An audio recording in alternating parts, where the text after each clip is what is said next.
Ever wondered how to truly understand the steepness and starting point of a line? Today we're diving into slope-intercept form, a powerful way to describe any straight line. Our goal is to take an equation like this one and transform it into the familiar y equals mx plus b format. First, let's expand the x plus 4 part. We distribute the 3 to both the x and the 4 inside the parenthesis.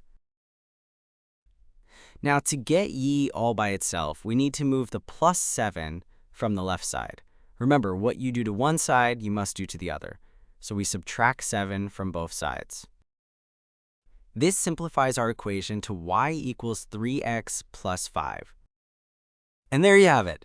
The slope is 3, and the y-intercept is 5. This is the power of slope-intercept form. It tells us exactly how steep the line is and where it crosses the y-axis.